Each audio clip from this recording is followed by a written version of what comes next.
We've been under mommy for some years now, hearing her teachings, and this section, this year's convention is something else. Today she taught us how to be able, to keep our homes, how to be able to manage ourselves, how to be able, to make it at the master's feet. So many times we all come in and we don't really know where we are or what we have come in for. But when we come here under her teaching, under her tutorials, we are able to go home and live a different life. She talked about adjusting yourself for greater heights, adjusting, changing to fit into God's divine purpose for your life. You don't just have to pray for everything. You have to watch your attitude. Like Mommy said, we need to adjust the way we dress. We need to adjust even on the way we spend.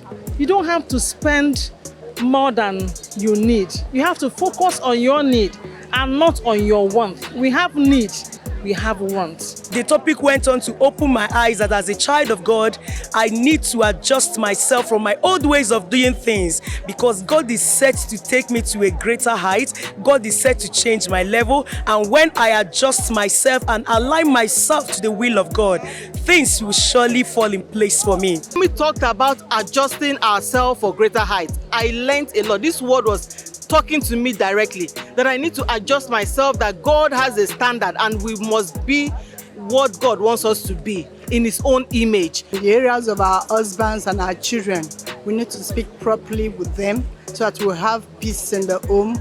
It is very, very important.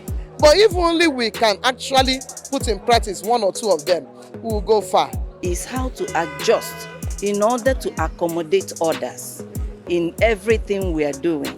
I've been hearing this word, a royal priesthood, a chosen generation, a peculiar person. But today, the way the angle mommy took it again made me to understand that there is a spiritual visa that I have made me a heavenly citizen.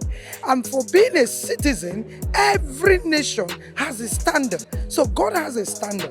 And the best thing for me, or rather, the most expected thing for me to do as a child of God in this great ministry is to live or adjust myself to God's standard.